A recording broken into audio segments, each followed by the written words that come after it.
Oke, bismillah. Assalamualaikum warahmatullahi wabarakatuh.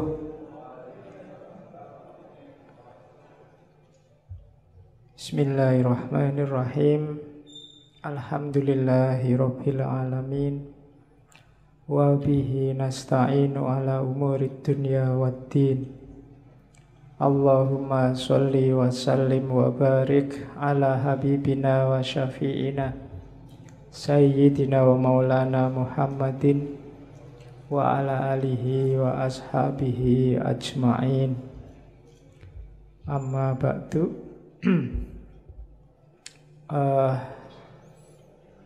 Ngaji kita sudah diawali dengan 2 kali surat Fatihah. Kita genapkan 3 kali ya. Kita kirim lagi Fatihah untuk ayahnya saudara kita Mas Mas'ud. Mas'ud ini generasi paling awal dari ngaji filsafat, sampai hari ini paling setia. Oke, kita tambah sekali lagi Fatihah ya. Ala hadhihi niyah khususon ila abi akhina Mas'udi Rahman syai'ul lillahi lahul Fatihah. A'udzubillahi minasyaitonirrajim. Bismillahirrahmanirrahim. Alhamdulillahi rabbil alamin. Arrahmanirrahim. Maliki yaumiddin. Iyyaka na'budu wa iyyaka nasta'in. Ihdinas siratal mustaqim. Siratal ladzina an'amta 'alaihim ghairil maghdubi 'alaihim waladdallin. Amin. Oke. Semoga amal baik beliau diterima oleh Allah, salah dan khilafnya diampuni. Baik, sekarang kita lanjutkan ke ngaji filsafat kita. Malam hari ini kita awali sesi pra-Ramadan. Jadi 1 bulan ke depan targetnya ngaji kita menyiapkan mental kita memasuki bulan Ramadan. Temanya adalah ibadah. Bahasa Inggrisnya ibadah itu religious service. Saya tidak tahu orang Inggris menyebutnya religious service. Kalau prayer itu kita sholat artinya doa. Tapi kalau ibadah, untuk semua jenis ibadah mereka menyebutnya religious service. Itu kalau bahasa Indonesianya layanan keagamaan. Bukan kok servis mobil atau servis motor. Pokoknya itu isinya semua ibadah. Malam ini kita coba mengunjungi beliau. Sudah lama saya ingin ngangkat beliau, cuma baru malam ini sempat. Syekh Abdul Qadir Jailani, sufi yang paling populer di Indonesia, di anak benua India khususnya. Mungkin teman-teman yang di kampung-kampung, mungkin juga sampai hari ini masih ada tradisi manakib atau manakiban. Manakiban itu membaca riwayat hidupnya beliau Syekh Abdul Qadir Jailani. Sebenarnya memang masuknya Syekh Abdul Qadir Jailani lewat thariqatnya, namanya thariqat Qadiriyah. Tapi uniknya di Indonesia itu manakiban itu tidak cuma untuk ahli thariqah Qadiriyah, biasanya di kampung-kampung oleh kiainya ya semua ikut. Pokoknya manakiban. Meskipun hari ini banyak yang nyinyir terhadap manakib. Ada yang bilang bid'ah lah, ada yang bilang banyak hurufatnya lah, macam-macam. Biarlah yang nyinyir dengan kenyinyirannya. Kalau dibantah ya mudah gegeran. Manakib itu kan dari akar kata mangkobah. Mangkobah itu cerita tentang kebaikan atau kesolehan seseorang. Jadi manakib itu hanya untuk orang-orang baik. Tidak mungkin ada manakib Abu Jahal, itu tidak ada. Manakib Hitler itu tidak ada. Jadi manakib itu untuk orang-orang baik. Dibaca ya tidak apa-apa. Dari riwayat hidup mereka kita bisa mengambil banyak ibrah, banyak pelajaran. Nanti ada yang bilang, mbok yo ngaji aja, baca Quran, baca hadis, sudah. Yo ngaji ya, baca hadis iya, baca manakib iya, kan tidak apa-apa. Yang ngelarang manakib kadang-kadang juga males ngaji, males baca hadis. Sudah, mereka sudah. Jalannya hidayah Allah itu kan lewat macam-macam. Kita kejar dari semua jalur. Entah nanti datangnya lewat mana. Mungkin baca Quran, baca hadis, tidak paham-paham, diinspirasi oleh riwayat hidupnya para wali, orang-orang suci, terus terbuka kesadarannya. Kan mungkin saja. Jadi itu. Jadi tidak usah galau kalau ada yang ngeritik-ngeritik. Ya yang ngeritik silahkan jalan dengan jalurnya sendiri, kita punya jalur sendiri. Oke, Syekh Abdul Qadir Jailani ini dikenal punya gelar Muhyiddin, dikenal juga punya gelar Ghausul A'zam. Ghausul A'zam itu penolong besar. Kenapa penolong besar? Ya karena ajaran-ajarannya membuat kita sadar terus selamat di akhirat. Akhirat itu kan urusan besar. Kalau pertolongan urusan dunia aja kita sangat terima kasih, apalagi urusan akhirat. Makanya beliau digelari Ghausul A'zam. Dan Ghaus ini kan jenis wali ranking 2 kelihatannya, di bawah kutub. Jadi beliau wali besar. Nanti ada cerita seorang sufi hampir 2 abad sebelum Syekh Abdul Qadir Jailani yang sudah meramalkan bahwa besok ada wali namanya Abdul Qadir yang lebih besar dari hampir semua wali. Wali ini namanya Junaid. Jadi Syekh Junaid ini satu ketika waktu pengajian kayak gini tiba-tiba ekstase terus teriak-teriak. Kakinya ada di pundakku. Kakinya ada di pundakku. Murid-muridnya heran, ini guruku ini piye to ngaji kok tiba-tiba ngomong kakinya di pundakku. Ternyata setelah ditanya, apa tuh guru maksudnya? Oh enggak, tadi aku dapat penglihatan bahwa besok akan ada wali besar namanya Abdul Qadir. Dan kakinya ada di atas pundak semua wali. Nah, itu ceritanya Junaid. Dan beliau Syekh Abdul Qadir Jailani ini masih apa ya, kalau di Indonesia disebut Habib mungkin ya. Karena ayahnya keturunan Hasan, ibunya keturunan Husain. Jadi 2 jalur. Dia termasuk Hasaniyin dan Husainiyin. Oh itu wis berarti masuk Ahlul Bait. Ini Habibnya Habib berarti double. Ya, cuma tidak pakai gelar Habib ya, nggak pakai Habib Abdul Qadir, enggak. Dia pakai, orang menyebutnya Syekh. Syekh ini gelar universal. Di Arab semua orang tua juga akan dipanggil Syekh. Jadi tidak pamer kehabibannya, tapi aslinya sudah Habib. Sejak kecil dia dikenal sudah anak soleh.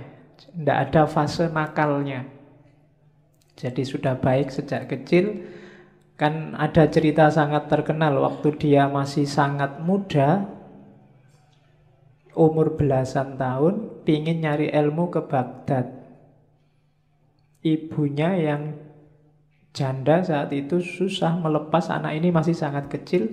Akhirnya terpaksa dititipkan kafilah, dikasih sangu uang 80 keping uang, ditaruh dijahit di bajunya. Pesannya ibunya, sudahlah kamu berangkatlah cari ilmu, syaratnya 1, jangan bohong. pada siapapun tentang apapun. Dan di tengah jalan ternyata dirampok kafilah ini. Semua barang-barangnya diambil. Tidak ada yang nganggep si Abdul Qadir ini. Sampai kemudian ada perampok yang tanya, kamu punya harta apa? Masih kecil. Abdul Qadir bilang, saya tidak bawa apa-apa, cuma tadi dititipin ibu di bawah baju ini dijahit. Jadi perampoknya heran, kok kamu diem aja, kita juga tidak percaya kalau kamu punya barang, kok malah kamu cerita. Katanya Syekh Abdul Qadir Jailani muda, loh ibu saya pesennya nggak boleh bohong. Dan gara-gara ini kabarnya terus perampokannya nggak jadi, perampoknya tobat. Iya. Jadi itu yang saya sebut jalur hidayah itu dari mana saja, maka orang yo nyari hidayah dari macam-macam. Jangan disalah-salahkan. Kalau amal itu amal kebaikan. Loh kan amal kebaikan yang lain banyak. Lah iya jalurnya banyak. Yo yang lain juga dilakukan macam-macam. Nanti dari salah satunya mungkin akan datang hidayahnya Allah. Nanti Syekh Abdul Qadir ini ada cerita waktu di Baghdad pingin daftar ke universitasnya Ghazali, Madrasah Nizamiyah, tapi nggak diterima. Ya mungkin ya kayak kalian mungkin ngelamar di kampus mana, UGM apa mana, terus ditolak. Nggak apa-apa, nggak usah galau. Syekh Abdul Qadir Jailani juga nggak diterima kok awalnya. Dari situ terus dia nyari guru-guru yang lain. Banyak gurunya, orang-orang suci, orang-orang terkenal. Termasuk yang paling dekat ada syekh namanya Syekh Hamad. Syekh Hamad ini penjual sirup di pasar, tapi termasuk seorang wali besar. Dan nanti dari banyak wali inilah, dari banyak ulama, Syekh Abdul Qadir Jailani belajar. Awalnya sebenarnya dikenal juga sebagai ahli fikih fuqaha, tapi kemudian mengembangkan ilmunya dan masuk ke dunia tasawuf. Sampai kemudian dikenal sebagai guru besar. Ceritanya suatu ketika, sebenarnya dia tidak pingin ceramah-ceramah, ngajar-ngajar itu. Tapi ceritanya Syekh Abdul Qadir sendiri, tiba-tiba ada dorongan kuat sekali dari dirinya untuk ngomong. Akhirnya apa ya, kalau hari ini kultum lah dia dengan audien paling ya orang sekitarnya, termasuk yang ada di masjid. Begitu dia ngomong ceramah, banyak orang yang terpengaruh. Besoknya masjidnya penuh. Besoknya lagi luber sampai halaman. Besoknya lagi sampai sealun-alun kota. Besoknya lagi orang satu kota. Sampai ceritanya si Abdul Qadir kalau ceramah biar kelihatan naik ke menaranya masjid. Jadi ya karena audiennya orang Baghdad, orang soleh-soleh. Kalau di Indonesia ya susah. Kamu ceramah sampai capek ya yang datang ya paling berapa. Zaman itu. Dan beliau dikenal kemudian sebagai wali besar dengan segala cerita. Kalau di kitab-kitab manaqib itu kan banyak cerita-cerita karomahnya. Itu yang sering dikritik oleh orang yang tidak suka manaqib. Di situ banyak cerita yang tidak masuk akal. Ya jawabannya gampang lah, namanya aja karomah. Definisinya yang khawarikul adat mesti. Ya pasti tidak masuk akal. Kalau masuk akal namanya bukan karomah.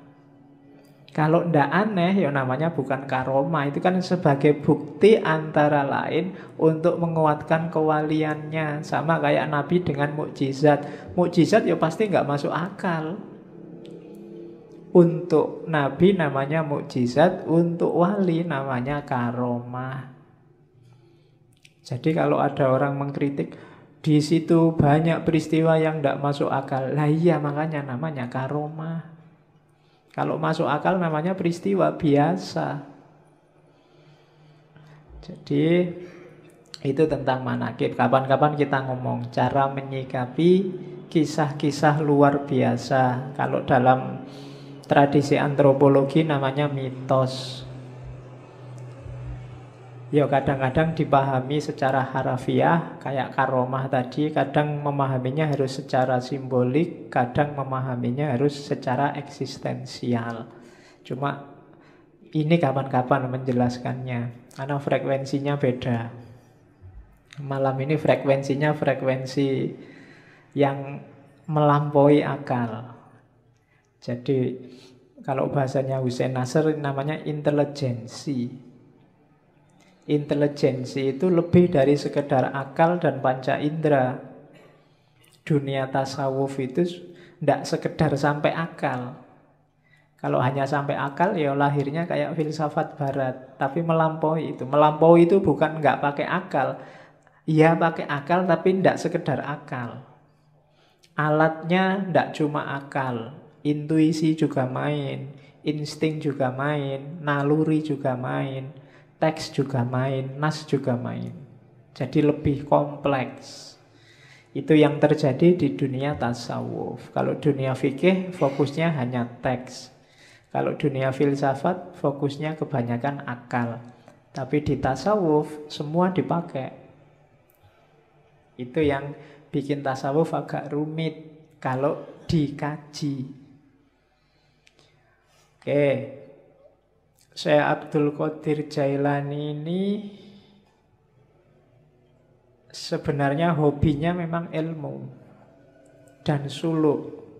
Cuma karena mengikuti sunnah Rasul ya beliau nikah juga. Nikahnya umur 51 tahun. Ya. Cuma nikah umur 51 nanti beliau meninggalnya umur 90. Nikah umur 51 istrinya langsung 4.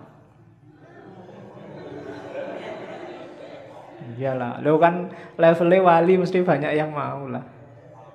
Nikahnya 4 dan nanti beliau punya anak 49. 20 laki-laki dan sisanya perempuan. Ya tinggal kamu hitunglah rata-rata berapa satu istri. Oke, berarti kan produktif kan? Ilmunya produktif, tasawufnya produktif. Ya. Dan hampir semua putra-putrinya jadi orang-orang besar di dunia tasawuf. Beberapa kemarin keturunan ke-19 atau 17 itu diundang ke Indonesia. Yang saya ingat belakangan di waktu harlahnya Muslimat. Itu keturunan Syekh Abdul Qadir Jailani keberapa. Terus beberapa tahun sebelumnya juga ada. Banyak yang memang jadi orang besar. Makanya kiai-kiai kalau di Jawa itu banyak yang istrinya lebih dari satu. Logikanya apa? Orang-orang ini kan dianggap orang-orang berkualitas. Nah, orang-orang berkualitas ini diharapkan melahirkan generasi yang berkualitas juga. Maka jangan sampai anaknya cuma sedikit, eman-eman. Bahasanya orang Jawa kan yang bisa melahirkan macan kan hanya macan. Nah, orang-orang ini logikanya kayak macan. Jadi biar lahir banyak macan, anaknya harus banyak. Cuma untuk anaknya banyak kan ya istri satu mungkin agak berat, istrinya harus banyak juga. Nah, pakai alasan ini ya. Oke. Jadi kalau ada yang mau nikah lagi, saya ini tergolong macan loh. Iya, macan ompong. Oke. Jadi itu Syekh Abdul Qadir Jailani. Kitab-kitabnya yang paling terkenal 3, belum termasuk Sirrul Asror. Yang pertama Hunyah. Hunyah itu judul lengkapnya mungkin Al-Hunyatu fi Talibi Thoriqil Haqqi apa saya lupa. Tapi terkenalnya memang kitab Hunyah. Terus yang kedua Fathur Rabbani. Dan yang ketiga Futuhul Ghaib. Dan beberapa kitab-kitab kecil, risalah-risalah termasuk Sirrul Asror. Sirrul Asror ini tipis kitabnya, bisa di-download langsung. Yang bahasa Arab, terjemahnya juga bisa di-download langsung. Tapi saya sangat rekomendasi jangan pakai terjemahan. Terjemahan saya lihat online itu ada beberapa kelihatannya pakai bahasa Melayu, Malaysia. Bukan urusan bahasanya, cuma urutan apanya ya, cara menerjemahkannya agak bulat, susah dipahami. Mending langsung bahasa Arabnya bagi yang ngerti bahasa Arab. Atau yang pingin terjemahannya, beli terjemahan yang resmi. Biasanya yang dicetak jadi buku dan dijual bebas, itu lebih tertib. Karena banyak yang menerjemahkan sendiri, tidak karu-karuan terus diupload. Kalau pengen ngerti aslinya ya memang dari Arabnya. Kitab itu tipis, babnya ada 24. Di awal Syekh Abdul Qadir Jailani bilang kitab ini untuk murid-murid pemula. Jadi orang-orang pemula yang mau masuk ke dunia tasawuf. Babnya ada 24. Alasannya kalimat syahadat la ilaha illallah Muhammadur Rasulullah itu hurufnya ada 24. Dan 1 jam sehari juga ada 24 jam. Jadi saya akan nulis 24 bab dalam kitab yang nanti diberi judul Sirrul Asror. Ya malam ini kita cuplik beberapa, tidak semua ya. Kalau semuanya nggak mungkin. Saya ambil beberapa sesuai tema kita tentang ibadah. Jadi yang nanti hampir semua penjelasannya tentang ibadah nanti double 2. Ada ibadah lahir, ada ibadah batin. Ini terjemahan saya. Kalau di naskah aslinya ada ibadah syariah, ada ibadah thariqah. Dan saya tidak akan jelaskan yang ibadah syariah, kalian pasti sudah ngerti semua. Kita fokus ke yang ibadah batinnya, meskipun dua-duanya saling terkait. Nanti kita lihat dasar-dasarnya, kemudian kita lihat praksis ibadahnya. Oke, bismillah, dimulai. Saya potong yang bagian awal ya. Tidak apa-apa sekali-sekali pakai bahasa Arab biar kayak ngaji beneran. Jadi itu kalimat di bab awal, pembukaan. Sebenarnya sebelum itu ada beberapa uraian tentang cahaya. Bahwa segalanya memang awalnya adalah cahaya. Nanti ada penjelasan tentang Nur Muhammad, kedudukan ilmu dan lain sebagainya. Cuma saya loncati biar tidak terlalu panjang dan kelihatannya di beberapa bagian perlu penjelasan khusus. Kalau sambil lalu agak susah, maka saya potong di level jamaah ngaji kita. Kan levelnya masih pemula semua. Jadi kita ambil yang bagian-bagian awal dulu untuk pemula. Itu kalimat awal. Fal ilmul munazzalu alaina ilmani. Ilmu yang diturunkan oleh Allah pada kita itu ada 2 jenis ilmu, 2 jenis pengetahuan. Zahirun wa batinun. Ada ilmu lahir, ada ilmu batin. Yakni asyariah wal ma'rifah. Yang lahir namanya syariat, yang batin namanya makrifat. Fa'amrun bisyariati ala dhohir, fa'amaro bisyariati ala dhohirina wabil ma'rifati ala batinina. Maka Allah memerintahkan untuk melaksanakan syariat terhadap lahiriah kita, jasmaniah kita, wabil ma'rifah ala batinina, dan memerintahkan untuk makrifat pada batin kita. Liantaja min ijtima'ihima ilmul haqiqah, supaya lahir dari persatuan syariat dan makrifat, yaitu ilmul haqiqah, pengetahuan tentang hakikat. Jadi ilmu itu dua, syariat dan makrifat. Ilmu lahir dan ilmu batin. Yang syariah diperintahkan untuk lahir, yang makrifat diperintahkan untuk batin. Dua-duanya harus jalan. Jadi kalau ada orang bilang tasawuf itu anti syariat, berarti belum banyak membaca buku-buku tasawuf. Hampir semua sufi bilang makom itu, level dan suluk itu dimulai dari syariat. Cuma jangan berhenti di syariat. Syariat cuma lahirnya, butuh batinnya.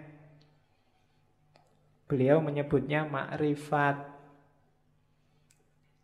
Jadi nanti kita lihat contohnya banyak nanti, bagaimana lahir sama batin. Hidup kita kan juga begitu.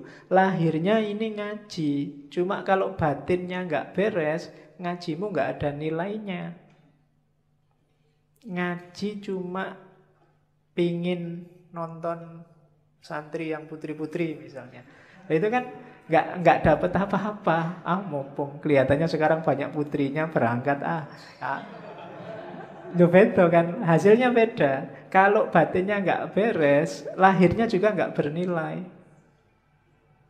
Tiap hari apel nganter, tapi di dalamnya nggak ada rasa apa-apa. Itu kan nggak ada nilainya nganternya sama apelnya.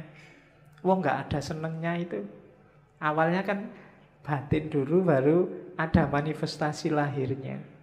Apapun itu, kuliah, apalagi kerja, apalagi bahkan makan. Ini kan aspek-aspek lahiriah. Batinnya harus beres. Kuliahmu itu cari ilmu apa cari ijazah apa cari gelar? Makan itu biar kenyang apa biar hidup apa biar besar apa biar... Itu kan batinnya. Segalanya pasti ada lahirnya, ada batinnya. Dua-duanya harus beres. Batin juga enggak ada apa-apanya. Pak, saya ikhlas Pak ngaji itu Pak, tapi nggak pernah ngaji, ya podo wae. Ya kan? Atau ngaji tapi niatnya ndak ikhlas, sama aja. Jadi harus gabung. Pak, saya kuliah itu ndak ngejar ijazah Pak, saya ndak ngejar gelar. Pokoknya saya nyari ilmu aja. Makanya saya sampai semester 14 nggak lulus-lulus. Wong memang nggak pernah masuk, nggak pernah datang ke kampus. Jadi podo wae, lahirnya nggak beres. Dua-duanya harus beres. Kalau dua-duanya harus beres, akan ketemu namanya ilmul haqiqah. Kebenaran yang sejati, hakiki. Oh, ini toh hakikatnya. Itu loh. Kita melakukan banyak sekali religious service, cuma kita nggak pernah ada O-nya. Oh, sholat itu berarti rahasianya ini toh. Oh, puasa itu berarti ini yang dimaksud oleh Allah. Oh, zakat itu. Ini kalimat O ini menunjukkan kamu sudah menemukan hakikat.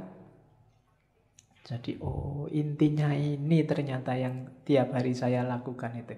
Itu bisa ketemu kalau gabung antara lahir dan batin, syariat dan hakikat. Itu kan di surat Ar-Rahman disebut terusannya marojal bahroini yaltaqiyan bainahuma barzakhul la yabghiyan. Jadi dua laut yang dibiarkan oleh Allah mengalir kemudian bertemu. Dua laut itu tafsirannya Syekh Abdul Qadir Jailani ya syariat dan makrifat. Ketika yaltaqiyan melahirkan hakikat. Bainahuma barzakhun, tapi la yabghiyan. Di antara keduanya ada batasnya, ada bedanya, tapi la yabghiyan, tidak saling menafikan, tidak saling menghoibhir la tahsulul haqiqah. Kalau tidak ada makrifat, tidak ada batin, maka ilmu lahir saja tidak akan bisa menemukan hakikat. Wala yasilu ilal maksud, dan tidak akan ketemu maksudnya.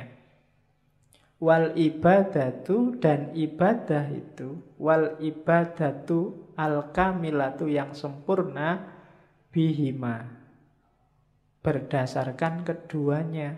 La biwahidihima, tidak karena salah satunya. Jadi harus ada dua-duanya. Wa ma khalaqtul jinna wal insa liya'budun. Dan tidak aku ciptakan jin dan manusia kecuali untuk menyembahku. Tafsirnya Syekh Abdul Qadir Jailani, liya'buduna itu ai sekaligus liya'rifuni, supaya kenal aku, supaya makrifat. Jadi ya'bud itu ibadah zahir, di situ terkandung liya'rifuni, supaya kenal Allah, supaya makrifat. Kenapa? Ya, faman lam ya'rifhu kaifa ya'budhu. Barang siapa, karena siapa yang tidak mengenalnya, bagaimana dia bisa menyembahnya? Kita bisa ibadah. Ibadah itu kan melayani Allah, mengabdi pada Allah. Lah kalau kita tidak kenal Allah, tidak ada aspek makrifatnya, tidak ada aspek batinnya, gimana kita bisa melayani Allah, memenuhi permintaannya Allah? Jadi dua-duanya harus saling ada, saling mendukung, saling membantu untuk mewujudkan hakikoh, pemahaman akan kebenaran yang sejati. Itu dasarnya. Makanya malam ini saya kasih judul ibadah lahir dan ibadah batin. Ini loh rankingnya, katanya Syekh Abdul Qadir Jailani. Tadi kan ilmu itu dua jenis. Kalau di ranking, ilmu itu dari lahir masuk ke batin. Batin itu tadi kan ke dalam sama sekali. Jadi ilmu paling kelihatan itu ilmu lahir. Isinya perintah, larangan, hukum, halal, haram, sunnah, mubah, dan lain sebagainya. Itu ilmu lahir. Boleh ngerokok apa ndak boleh, boleh apalagi. Itu kan hukum semua. Facebook itu haram apa halal, WA itu haram apa halal, kan gitu. Itu ilmu lahir. Kalau lahir saja tanpa batin, ya nanti kayak ayat tadi, tidak nyampe maksudnya. Hanya berlandaskan pada nas dan yang kelihatan saja. Itu yang bikin sering-sering ada fatwa aneh-aneh. Karena yang dilihat lahir saja. Saya lupa dulu di Mesir ada fatwa untuk menghindari zina, zina mata, zina macam-macam. Misalnya nanti kita sekantor sama perempuan yang bukan muhrimnya, maka disarankan yang laki-laki ini boleh nyusu dulu sama perempuan ini. Kalau sudah nyusu kan jadi anak susuan halal, bukan lagi. Loh ada kan yang gitu loh. Dulu saya lupa Mesir apa mana itu, mufti yang fatwanya aneh. Jadi biar kalau kita berdua sama perempuan bukan muhrim satu ruangan kan nggak boleh. Biar halal, nyusulah dulu. Kalau sudah nyusu, jadi anak susuannya. Halal sekarang. Loh. Enak ya kalau gitu. Oke. Tapi nggak usah minta nyusu ya di masjid. Oke. Lo kalau mempertimbangkan lahir cuma itu, bisa memainkan dalil. Untuk tidak begitu, ya masuklah ke level yang lebih dalam, ilmu batin. Ilmu batin level paling bawah, level paling dangkal itu batinnya syariat, namanya thariqah. Di dalam toriko ada yang lebih dalam, namanya makrifat. Di dalam makrifat ada yang lebih dalam, yaitu hakikat. Itu yang katanya Syekh Abdul Qadir Jailani, batinul bawatin. Batinnya batin. Jadi lapisan paling luar syariat.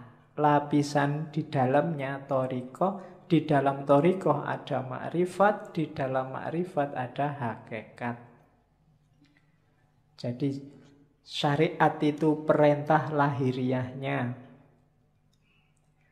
Perintah lahiriah ini pasti ada maksud dan tujuannya. Kesanalah kita menuju maksud dan tujuannya. Itulah namanya torekot.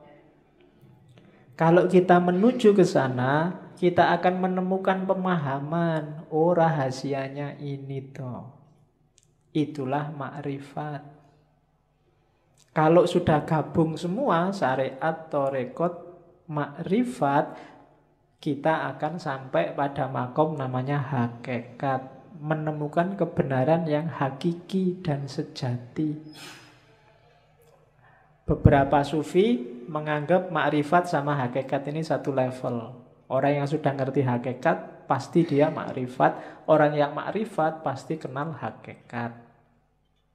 Jadi yang jelas ada syarak, syariat, jalani itu. Kemudian kejar rahasianya, maksudnya. Jangan cuma kayak mesin, ya, robot yang diprogram A terus jalan A, tapi pahami tujuannya. Gapailah tujuan itu, itulah namanya toriko. Cara menemukan tujuan dari syariat. Kalau sudah serius menjalani syariat melalui torikot, orang akan memahami rahasia-rahasianya, itulah makrifat. Dan kalau sudah makrifat berarti dia sudah paham hakikat, kebenaran yang sejati. Itulah ilmu. Ilmu apapun sebenarnya levelnya ke situ, karena semua ilmu muaranya akhirnya harus pada Allah. Harus pada hakikat. Yang belajar fisika, matematika, biologi dan seterusnya harusnya membawa kepada Tuhan. Jadi ada level lahiriah ilmunya syariat, terus torikohnya. Jadi ilmu ini yang bisa membawa ke Allah pakai jalan apa? Itu namanya torikoh. Kalau sudah menjalani itu akan memahami rahasianya sampai di namanya makrifat. Kalau sudah sampai makrifat, insya Allah disitulah ketemu hakikat. Jadi syariat, torikoh, makrifah, hakikat. Di bawah itu ada hadis yang dikutip oleh Syekh Abdul Qadir Jailani, asy-syari'atu sajarotun. Syariah itu pohon. Wa tariqatu ahsonuha. Dan torekot itu dahannya. Wal ma'rifatu aurokuha. Makrifat itu daun-daunnya. Wal haqiqatu asmaruha. Hakikat itu buahnya. Saya tidak tahu kalau bahasa Indonesia asmara itu jangan-jangan menyerap dari bahasa Arab. Asmar. Asmar itu buahnya banyak. Jadi asmara itu berarti buahnya banyak. Oke. Wal Qur'anu jami'un. Ya bijami'iha. Dan semua itu tentang syariat, torikot, makrifat, hakikat itu dikompilasi oleh Allah dalam Al-Quran. Bijami'iha. Kita bisa menemukannya gimana? Bidalalah wal isyarah. Kalau bidalalah namanya tafsir. Kalau wal isyarah namanya takwil. Ada yang bisa langsung dipahami, dijadikan dalil, namanya tafsir. Ada yang sifatnya isyarat, harus pakai takwil dulu, baru ketemu rahasianya. Jadi ada ilmu lahir, ada ilmu batin, kemudian ada level dan rankingnya ilmu. Diawali syariat, terus torikot, terus makrifat, terus hakikat. Oke, sekarang kita lihat permis-permisnya.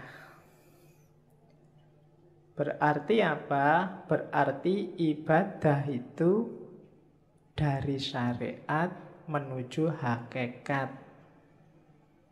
Berarti tugas kita di dunia itu yang pertama belajar tentang syariat, kemudian menjalani syariat, kemudian belajar tentang hakikat dan memahami hakikat, kemudian menjalankan hakikat lewat thariqah tadi. Jadi dari syariat menuju hakikat. Jangan khawatir kalau ada yang ngomong sufi tidak sholat, sufi tidak puasa, itu hoax kalau hari ini. Ya, itu hoax. Oke, itu saya potong beberapa kalimat yang bagus. Perbuatan yang baik mestilah dilakukan dengan cara yang benar. Kalimat ini bisa dipakai karena sekarang banyak orang yang melakukan perbuatan baik dengan cara yang tidak baik. Mengingatkan tapi menyakiti. Nah, itu melakukan perbuatan baik. Mengingatkan kan baik, tapi dengan cara yang tidak baik. Ngasih sedekah tapi pakai caci maki. Nah, itu juga perbuatan baik, ngasih sedekah. Jalannya bukan caci maki. Ngasih tahu tapi bentak-bentak. Nah, itu banyak kita sering melakukan perbuatan baik tapi jalannya tidak baik. Ada juga yang kedua, berhati-hatilah dalam beramal agar amalan itu bukan untuk dipertontonkan atau diperdengarkan pada orang lain. Semua dilakukan karena Allah, hanya nyari ridhonya. Banyak sekarang orang yang pamer. Dan alhamdulillah media massa hari ini, medsos hari ini tuh mendukung kita untuk pamer. Ya kan? Ngapain dikit aja diposting, difoto. Baru nraktir temen nih, difoto ces. Terus semua ngasih jempol. Ya enggak tahu sih, mungkin mamerkan itu ya motifnya juga mungkin bukan pamer, tapi ya wujudnya pamer itu. Untuk dipertontonkan atau diperdengarkan. Diperdengarkan itu ya kadang sok-sok kita kan cerita, kok kemarin nggak masuk. Wah, mohon maaf ya Pak, saya itu banyak acara Pak. Hari kemarin itu saya diundang ke sana. Kemarin dia itu memperdengarkan. Mempertontonkan atau memperdengarkan bahwa kamu orang baik, bahwa kamu orang hebat, bahwa kamu melakukan hal-hal yang terpuji dan seterusnya. Hati-hati katanya Syekh Abdul Qadir Jailani. Nilai amalmu bisa rusak. Jadi hati-hatilah. Ya memang kita wajib melakukan kebaikan. Cuma jangan sampai sudah capek-capek berbuat baik, tidak ada nilainya. Karena ujungnya hanya pamer. Ujungnya hanya ingin dilihat atau didengarkan orang lain. Yo, hati-hati. Tidak akan ketemu hakikat. Syariatnya benar nolong orang, tapi ya karena dipamer-pamerkan, mungkin hasilnya ya cuma dipuji orang. Hakikat amalnya hilang. Jadi berbuat baik itu dari syariat menuju hakikat, kemudian pakai thariqat yang baik, dan motifnya harus ikhlas. Ikhlas itu hendak mempertimbangkan efeknya. Apakah dipuji orang, apakah dicaci orang. Kalau memang baik, dijalani aja.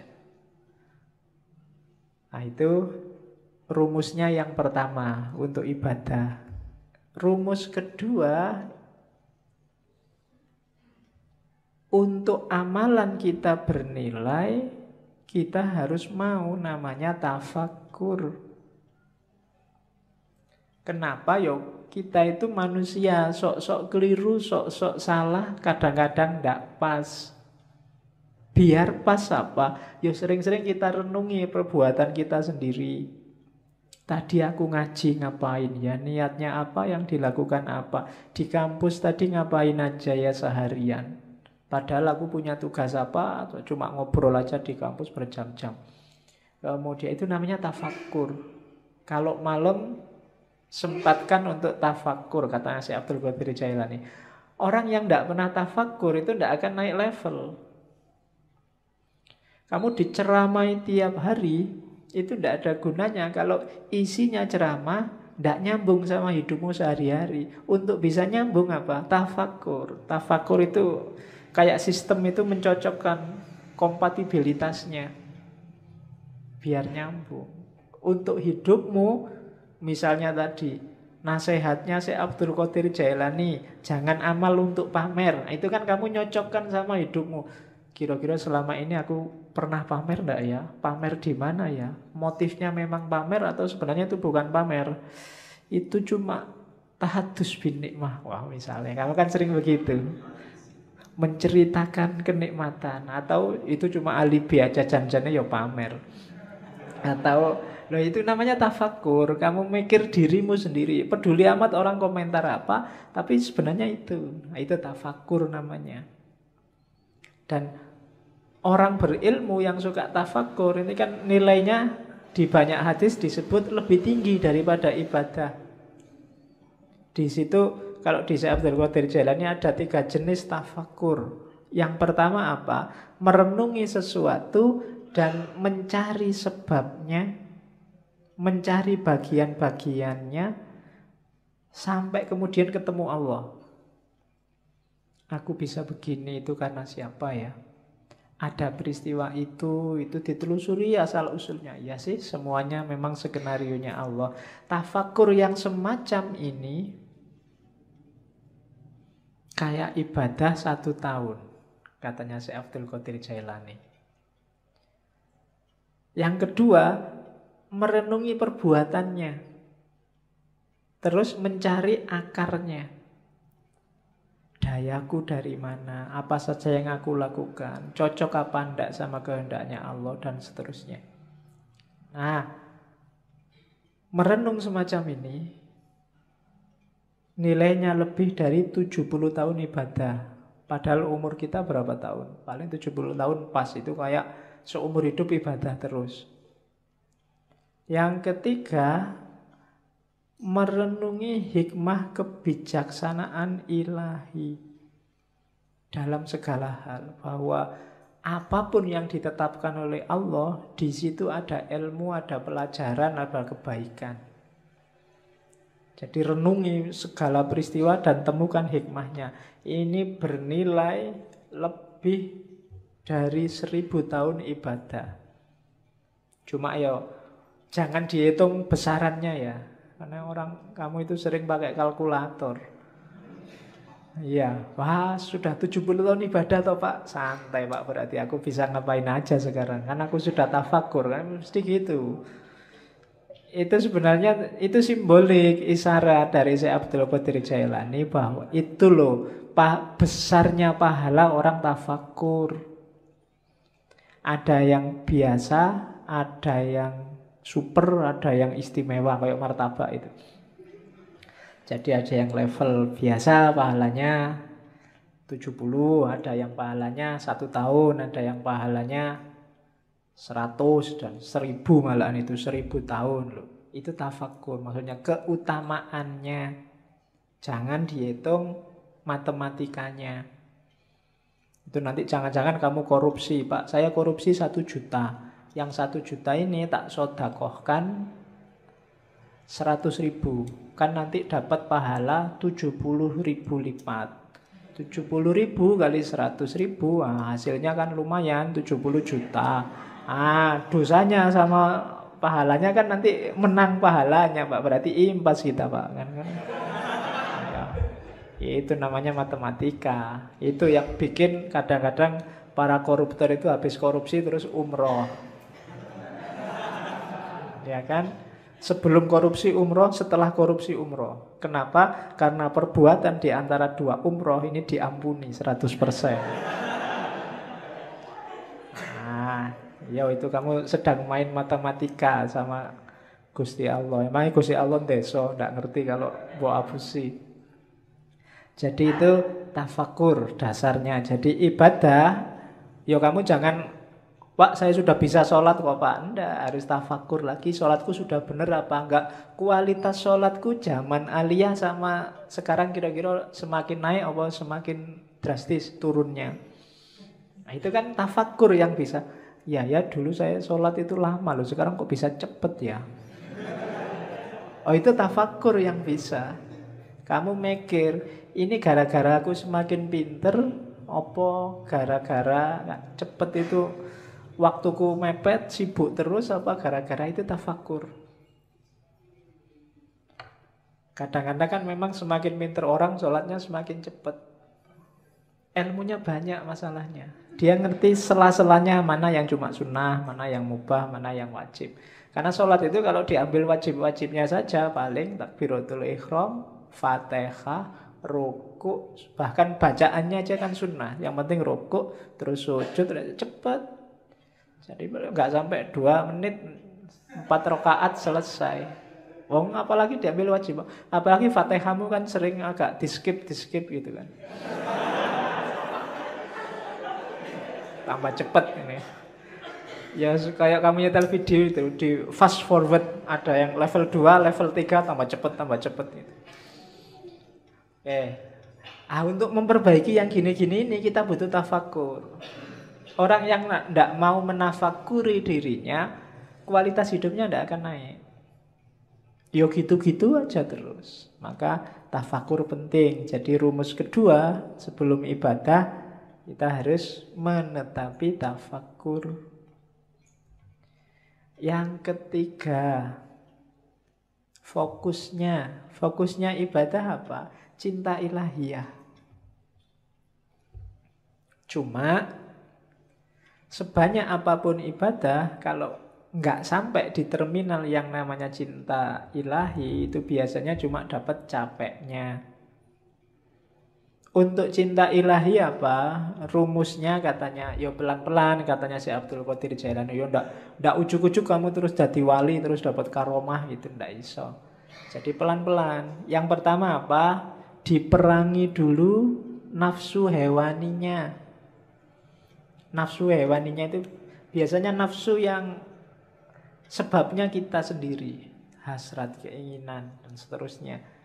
Rakus, tidur berlebihan, malas, itu musuh paling besar dalam dirimu. Kalahkan ini dulu. Kalau mengalahkan dirimu sendiri aja tidak bisa, jangan harap dapat cinta ilahiyah.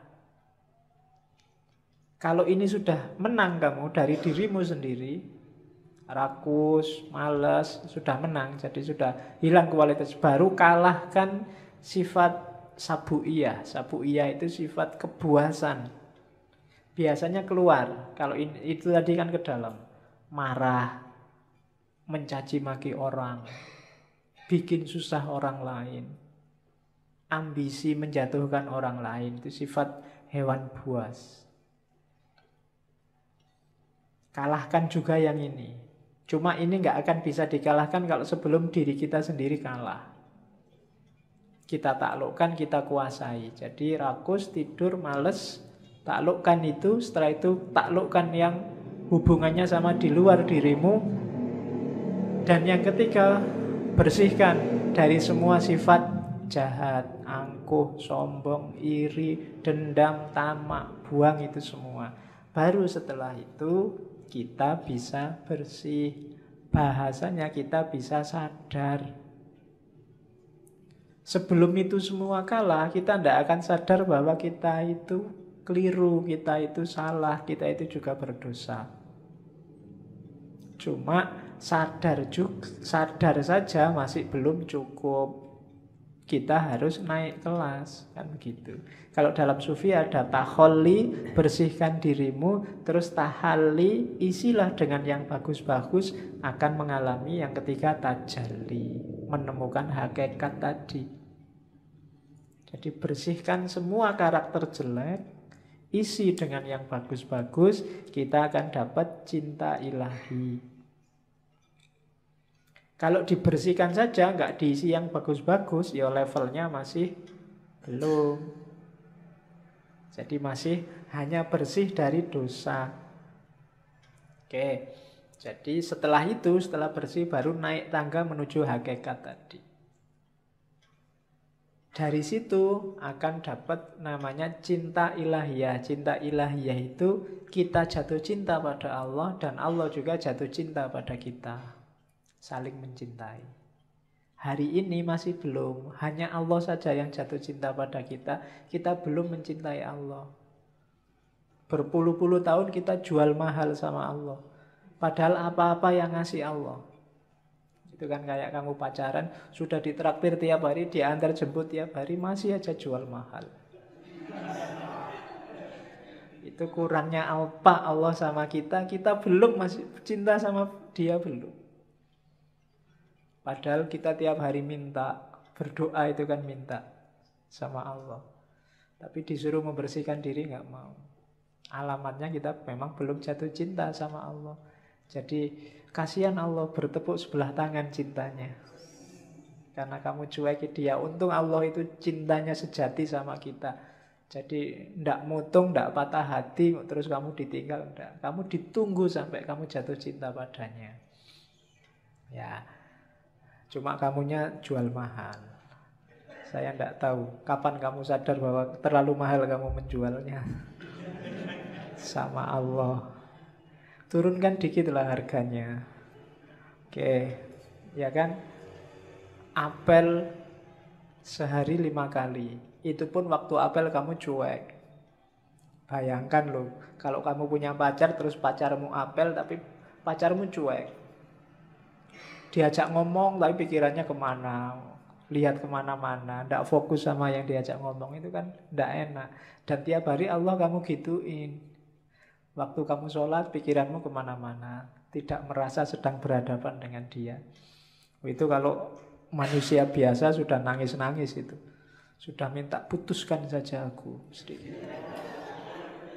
Cuma Allah enggak, karena Allah sangat sayang pada kita, Rahman dan Rahim. Maka ini tipsnya dari Syekh Abdul Qadir Jailani.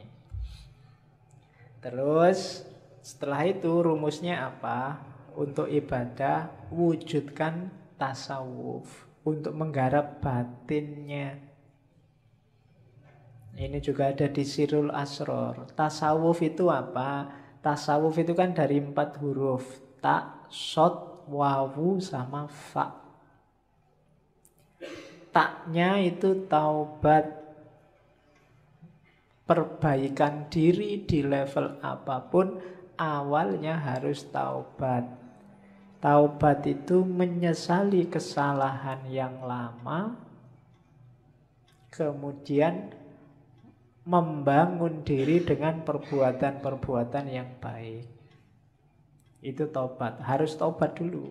Kalau merasa benar terus, orang yang selalu merasa benar, itu biasanya berat kalau disuruh taubat. Dia merasa sudah full, wis apik, wis bener, ndak mungkin salah aku. Berarti wong sudah merasa paling benar, ya ndak mungkin taubat sudah. Maka katanya Syekh Abdul Qadir Jailani, levelnya pertama, mau melakukan apapun yang baik, syaratnya harus taubat. Bersihkan diri dulu. Karena ibaratnya kayak air. Kalau campur sama kotor, hasilnya mesti kotor. Entah airnya dulu apa kotorannya dulu. Seperti apapun situasinya, maka harus bersih. Air kotor diisi apapun, ya statusnya tetap kotor. Dia harus dibersihkan dulu. Maka taubat yang pertama-tama. Setelah itu sofa. Sofa itu kesucian, ketentraman, kebahagiaan. Syaratnya untuk sofa, syaratnya untuk suci adalah, untuk tenang adalah, untuk tentram adalah bebas dari keterikatan dunia. Yang bikin kamu hari ini cemas, sumpek, galau, ndak konsentrasi, ndak bisa jatuh cinta sama Allah, hidupmu ndak jelas ke utara ke selatan, pasti urusan dunia. Begitu dunia kamu letakkan di ranking bawah, hidupmu mungkin lebih santai, lebih tentram, lebih tenang. Cuma kenapa kok kamu gampang galau, gampang cemas hari ini? Kemungkinan besar dunia levelnya atas dalam hidupmu. Jadi yang kedua, sofa. Yang ketiga, kalau sudah taubat, dan suci, sudah nggak terikat lagi oleh dunia, masuklah ke huruf wawu, walayah, kewalian. Walayah itu berarti orang yang 100% apapun. Sukses alhamdulillah, enggak sukses biasa. Nah, itu berarti stabil. Itu wali, walayah. Apalagi sedih, enggak ada yang bikin dia sedih. Segalanya sudah skenario dari Allah. Itu berarti orang yang semacam ini sudah memasuki walayah. Kalau sudah tobat, sofa, walayah, terakhir dia masuk ke fana. Fana itu, kalau tadi kan dunia nggak dianggap penting. Ketika masuk fana, bahkan dirinya sendiri juga nggak penting. Yang penting hanya Allah. Kalau ngomong itu representasi dari keinginan Allah. Kalau melakukan sesuatu itu bukan keinginannya, bukan keinginanku, tapi keinginan Allah. Meninggalkan sesuatu bukan mauku, tapi maunya Allah. Itu berarti orang sudah fana. Egonya sudah dibakar habis. Hanya Allah yang jadi fokusnya. Jadi siapapun yang cita-citanya jadi sufi, paling tidak ikuti huruf-huruf tasawuf. Tak, sod, wawu, dan fa. Taubat, sofa, suci, kemudian walayah, wilayah, masuklah dalam perlindungan Allah, wilayah, dan fana. Nah, itu ibadah harus membawa ke sini. Ibadah itu diawali dari taubat, dalam pelaksanaannya harus tenang, tentram, sofa, suci, tanpa motif apapun, lillahi ta'ala, nggak ada dunia yang ikut. Kemudian yang ketiga, wilayah, pasrah 100% pada Allah, baru mencapai fana. Itu batinnya ibadah harus ada ini. Jadi setelah tadi menuju cinta ilahi, selanjutnya mewujudkan tasawuf. Kemudian ibadah juga penting untuk menemukan cahaya. Tadi saya bilang di awal-awal banyak dibahas tentang cahaya Nur Muhammad, hakikat Muhammadiyah.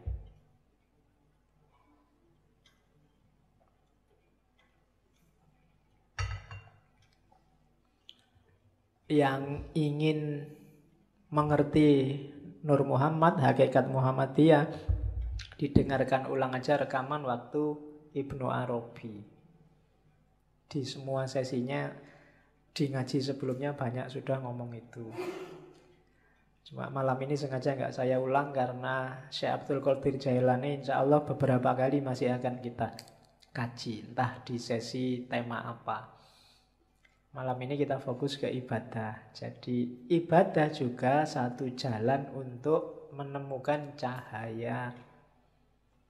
Nur, ya cahaya primordial, cahaya sejati kan yang Nur Muhammad sama hakikat Muhammadiyah. Ya meskipun NU nggak usah nyari hakikat Nahdlatul Ulama. Urusannya beda. Jadi katanya Syekh Abdul Qadir Jailani, ibadahmu itu membawa manfaat maksimum. Ibadahmu akan sejati apabila bisa memantulkan cahaya ilahi. Untuk bisa ke sana, hatinya, jiwanya harus bersih. Sholatmu itu akan banyak manfaatnya kalau hatimu jernih, memantulkan mau dan maksudnya sholat yang sejati. Kenapa selama ini ibadah kita rasanya kok formalitas, tidak ngefek sama sekali dengan kehidupan kita, karena kita ada dalam kegelapan. Orang yang gelap itu kan tidak kelihatan apa-apa.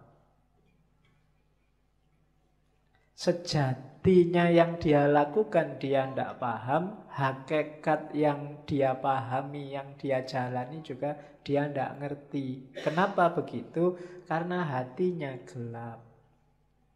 Akalnya mungkin masih jalan, masih cerdas, bisa ngeritik sana, ngeritik sini, bisa ngomongnya kelas tinggi, tapi hidupnya sehari-hari tidak mencerminkan yang diomongkan. Tidak mencerminkan yang diceramahkan kemana-mana. Kenapa begitu? Ya kalimatnya hanya berhenti di mulut. Hidupnya sendiri bukan cerminan itu. Kenapa kok hidupnya tidak jadi cerminan? Karena hatinya gelap.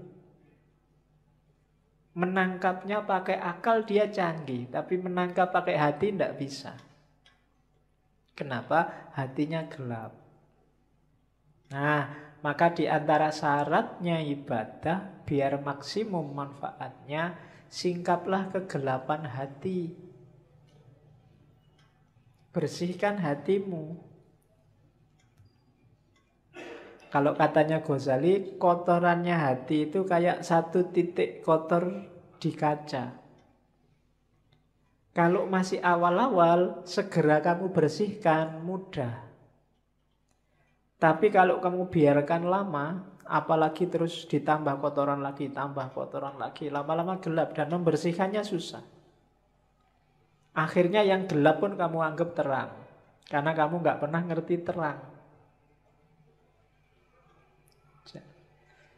Jadi yang jelek kelihatannya jadi bagus, kenapa? Karena belum pernah lihat cahaya yang baik, cahaya kebaikan. Sehingga yang jelek inilah dianggap inilah yang bagus. Kenapa begitu? Karena batinnya sudah gelap. Ya semakin mengerakkan membersihkannya tambah susah. Apalagi sama orang pinter.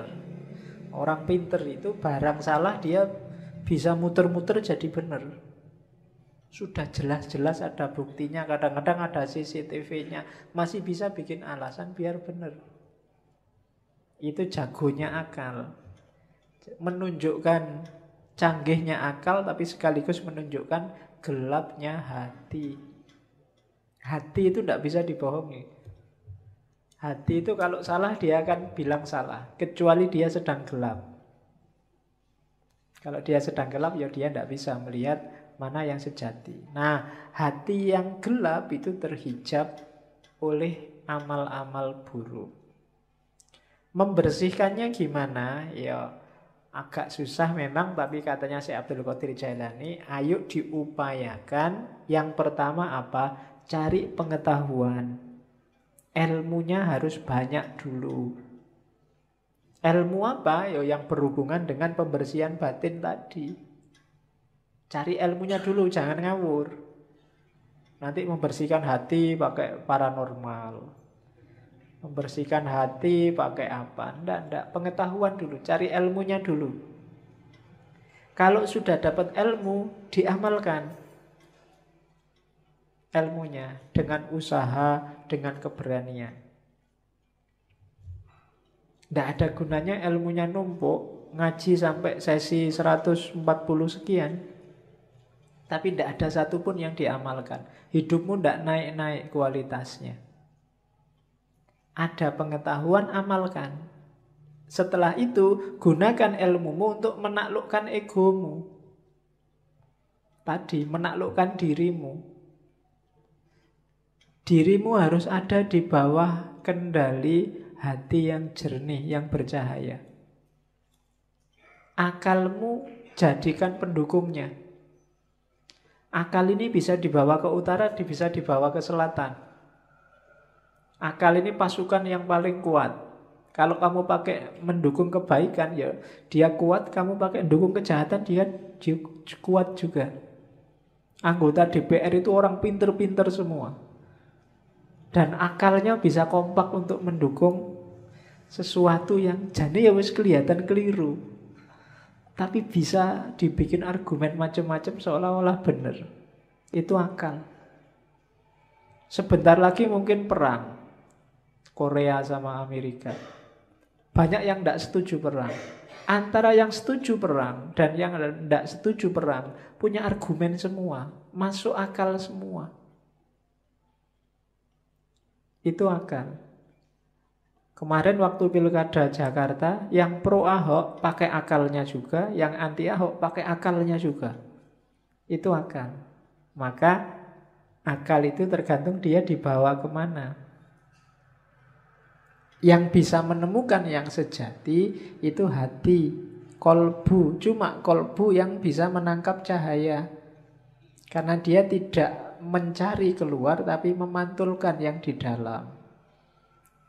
Hanya saja syaratnya dia harus dalam kondisi jernih. Untuk menjernihkan prosesnya pengetahuan, kemudian diamalkan. Untuk selanjutnya kuasai dirimu biar nggak dikuasai oleh egomu. Nah ini rumusnya. Ini kalau diceramahkan gampang. Enteng dong, cuma ngomong aja kan enak. Menjalankannya yang berat. Dan gak usah dianggap saya ngomong kayak gini terus wah Pak Faiz berarti sudah gitu. Lambemu. Ya, yo kalau ngomong gini ini rumusnya kan tetap usikum wa nafsi. Yo ngandani diriku sendiri juga. Oke, kalau saya sudah bisa gini aku tadi wali, nggak mau ngaji di sini. Oke, terus kalau sudah jadi wali tema ngajinya nggak mungkin lagi ketemu Karl Marx, nggak mungkin lagi ketemu Nietzsche. Terus, nah godaannya sekarang. Ini yang paling menarik, godaan.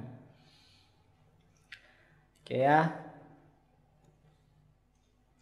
Yang pertama, orang yang berilmu, bukan ilmu agama ya, ilmu lahir, itu biasanya godaannya adalah alam materi, dunia. Orang yang ilmunya level syariat itu godaannya keduniaan biasanya. Istrinya nambah atau kekayaannya double atau ngaji pakai tarif atau macam-macam. Ini godaannya orang berilmu yang ilmunya masih syariah. Syariah ilmu ya, bukan syariah fakultas. Jadi syariat ilmu lahiriah tadi itu biasanya digoda oleh materi. Kalau orang levelnya di atasnya dikit, menyebutnya ahlul hikmah, orang pinter, godaannya adalah alam malakut. Alam malakut ini alam rohani. Nikmatnya ilmu, nikmatnya yang gitu-gitu biasanya sering menjebak. Yang ruhaninya.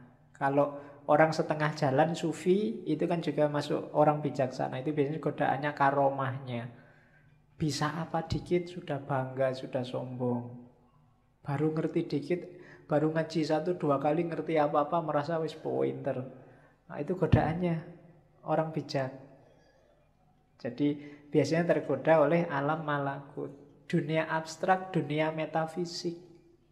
Kalau ada orang lain, itu orang levelnya masih materi, ilmunya masih ilmu duniawi. Ilmuku loh ilmu akhirat, ilmuku ilmu metafisik, filsafat kelas tinggi dan seterusnya.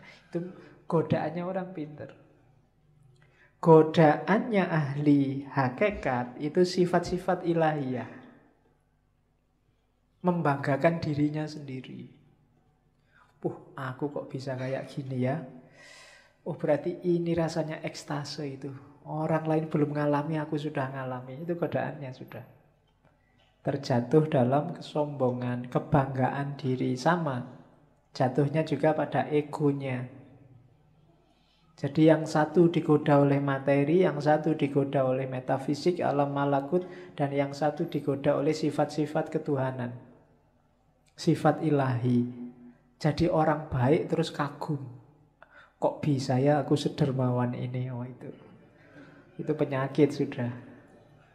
Nggak nyangka loh aku bisa sholat malam rutin sekarang. Wah. Kok bisa ya aku ikhlas gini, semua hartaku tak kasih, ada temenku tak kasih. Loh, itu penyakit. Itu godaannya para salik. Siapa saja yang merasa puas pada salah satunya, saat itu juga dia mandek. Mandek itu apa? Ya berhenti di situ dia. Yang syariah, orang berilmu berhenti di materi. Para pejalan kaki, para filosof ahli hikmah berhenti di alam malakut. Dan ahli hakikat yang sudah puncak berhenti di alam sifat-sifatnya ilahi. Semuanya belum nyampe. Berhenti di sana. Tidak bisa meneruskan langkah. Maka hati-hati dengan jebakan-jebakan ini. Kalau kita sedang di tengah jalan sekarang, hati-hati. Saya tidak tahu kita ada di level mana. Jangan-jangan level yang paling bawah juga belum. Godaannya lebih dahsyat lagi. Berilmu aja belum, itu sudah godaan macam-macam. Semuanya hampir jadi godaannya. Ya kan? Jadi hati-hati para pejalan, itu godaanmu. Kalau kamu tergoda, berarti kamu mandek. Tidak mendekat lagi sama Allah. Berhenti di situ. Baru melakukan suluk sebentar terus merasa, wah, Allah itu selalu nolong aku. Ada apa-apa dikit, selamat aku. Ada polisi mau razia itu loh, selamat, tak bacain sholawat aja, polisinya nggak lihat aku. Ya kan? Sering kan kayak gitu kamu. Itu godaan, itu jebakan. Biasanya orang yang sudah merasa, wah Allah itu berarti masih sayang padaku, jadi aku selamat terus, berarti dia mandek. Bandingkan dengan orang belum. Saya ragu-ragu ini, Allah sayang bener apa enggak ya padaku. Jangan-jangan aku selamat dari polisi ini ujian. Wong aku itu jelas-jelas salah loh. Kok sama Allah dibiarin gak ada hukuman, gak dicegat polisi. Nah, itu orang yang waspada. Ya biarkan toh ketangkep polisi paling bayar. Bayar itu kan punya uang. Kalau nggak punya uang kan ya sudah. Paling sidang. Sidang kan juga ada hukuman. Hukuman kan ya tergantung. Wong orang bayar itu kan kalau punya uang. Kalau nggak punya uang kan ya sudah nggak bisa bayar. Oke, paling utang. Nanti di penjara Pak. Makan gratis lumayan. Oke, itu godaannya para pejalan. Terus, nah, jadi ini godaan yang besar biasanya. Banyak orang terjebak juga di sini, berlindung di balik takdir. Sudah takdirnya Pak. Mbok sampean itu sekali-sekalilah sholat duha, sholat tahajud, nunggu hidayah Pak. Kalau Allah belum ngasih hidayah ya belum. Itu namanya berlindung di balik takdir. Wah ya memang waktunya Pak. Kok sampean nggak lulus-lulus Mas? Sudah semester 14. Ayo berarti takdirnya Pak. Nah itu berlindung di balik takdir. Katanya Syekh Abdul Qadir Jailani tidak boleh berlindung di balik takdir. Berlindung di balik takdir itu kan bahasa kasarnya mengkambing hitamkan Allah. Seolah-olah Allah pingin kamu nggak lulus-lulus. Seolah-olah Allah pingin kamu males sholat. Seolah-olah Allah pingin kamu kacau hidupmu. Itu namanya berlindung di balik takdir. Sama-sama dapat takdir jelek, katanya Syekh Abdul Qadir Jailani. Coba lihat bedanya antara iblis sama Adam. Dua-duanya dapat takdir jelek. Yang satu dijadikan musuhnya manusia sampai hari kiamat. Yang satu diturunkan derajatnya dari surga ke bumi. Kalau iblis, itu ceritanya Syekh Abdul Qadir Jailani. Waktu ditanya, kenapa sih kok nggak mau sujud pada Adam yang bikin Allah murka? Katanya iblis, itu kan takdirnya Allah. Kalau saya sujud juga nanti Adam nggak jadi turun ke muka bumi. Ceritanya beda nanti. Itu kan cuma drama misalnya. Jawaban ini nggak bikin Allah nggak berkenan. Beda sama Adam. Adam itu mungkin ya ngerti sudah skenarionya, dia wong jadi makhluk jailun fil ardi khalifah, berarti besok mau ke bumi. Tapi kan pakai skenario makan buah kulti segala, bahwa Adam salah sehingga diturunkan derajatnya. Tiap hari yang dilakukan Adam kan terus nangis dan tobat, sampai kabarnya sekian tahun baru diampuni oleh Allah. Itu kan doanya yang terkenal itu kan, Robbana dzolamna anfusana wa illam taghfir lana. Jadi ya Allah, aku menzolimi diriku sendiri. Jadi meskipun itu kan ya takdirnya Allah, tapi gara-gara aku tidak menuruti perintahmu, itu kan menzolimi diriku sendiri. Wa illam taghfir lana wa tarhamna lanakunanna minal khasirin. Kalau tidak engkau ampuni, tidak engkau rahmati, ya pasti aku rugi. Jadi kalau sama Adam, Allah jadinya sayang. Tapi kalau sama iblis, sama-sama skenario-nya Allah, Allah jadi murka. Iblis pakai alasan takdir. Maka jangan pakai alasan takdir. Jangan mengkambing hitamkan Allah. Wong padune kamu sendiri yang males. Padune kamu sendiri yang pengen seneng-seneng, tidak mau susah. Tapi terus alasannya takdir. Oke, ini juga jebakan bagi ahli ibadah. Terus baru masuk ibadahnya sekarang. Sudah panjang ya.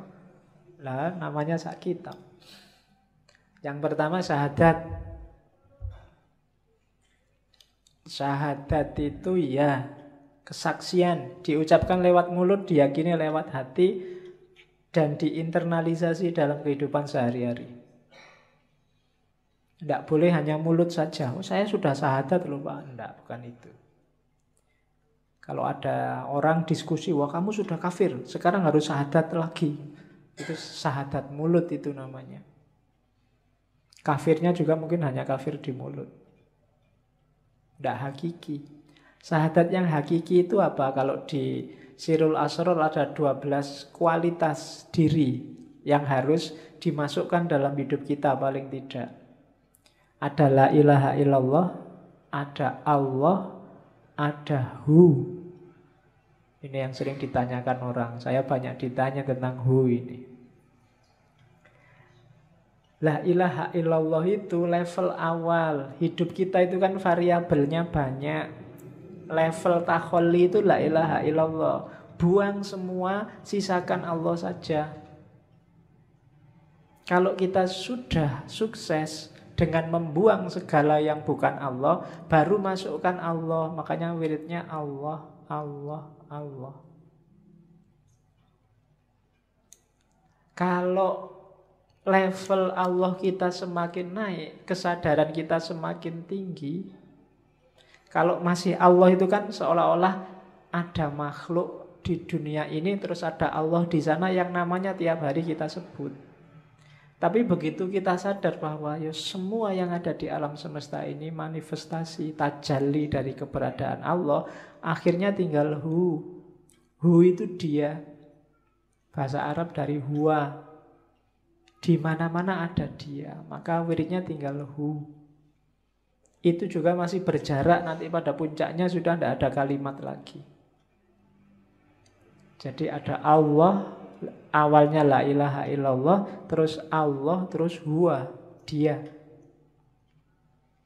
Terus kualitas-kualitas yang lain yang harus kita hidupkan dalam kehidupan sehari-hari. Yang pertama al-haqqu. Kita harus, Allah itu maha kebenaran, dan kita harus menghidupkan kebenaran dalam hidup kita. Orang yang hidupnya memilih jalur bukan jalur kebenaran, berarti dia keluar dari syahadat. Keluar dari kesaksiannya bahwa satu-satunya yang layak disembah hanya Allah. Yang kedua hayyun, maha hidup. Hiduplah sebagai manusia dengan segala tanggung jawab tugasmu sebagai abdun dan khalifah.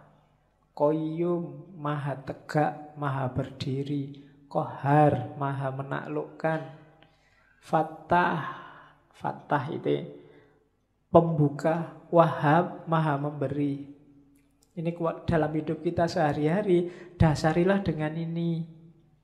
Yakinlah bahwa apapun yang kita peroleh di dunia diberikan oleh Allah. Apapun masalah kita, Allah yang ngasih solusi, ya Fattah. Apapun yang kita alami dan kita lakukan dalam hidup kita, itu Allah lah yang menentukan. Namanya Qahhar. Dan apapun yang terjadi, Allah yang mewujudkan, Qayyum. Ini prinsip-prinsip yang kita jalani setiap hari. Kalau kita yakin ada orang lain yang bantu kita mewujudkan keinginan kita, bukan Allah, berarti menyalahi syahadat dan seterusnya. Dan yang tiga yang terakhir itu Wahid, Ahad, Somad. Wahid itu yang nomor satu, Ahad itu yang satu-satunya, tunggal. Kalau Wahid dalam hidup kita, Allah harus nomor satu. Urusan apapun tidak boleh mengalahkan urusannya Allah. Itu berarti Wahid. Kalau Wahid nanti ada Isnain, ada Salasa. Nah, Allah harus selalu number Wahid. Selalu nomor satu. Ngaji apa jalan-jalan? Kira-kira yang lebih disukai Allah yang mana? Oh, lebih disukai ngaji. Aku milih ngaji. Itu berarti Wahid. Allah kita nomor satukan. Cari pacar dulu apa kuliah? Nah, yang diridhoi Allah. Yang sunnah itu nyari istri, Pak. Jadi saya nyari pacar dulu. Allah lebih suka kita punya anak banyak misalnya. Pokoknya cari prinsip yang menomorsatukan Allah dalam hidup. Yang kedua Ahad. Kalau Ahad itu ya Allah lah satu-satunya. Selama ini kita mendefinisikan tauhid itu Allah yang Ahad, ya, yang Maha Esa, yang tunggal. Cuma dalam prakteknya yang membuktikan bahwa kita yakin Allah Ahad itu Allah yang Wahid. Ketika Allah kita nomor satukan dalam hidup kita. Buktinya apa bahwa Allah itu Wahid? Allahus Somad.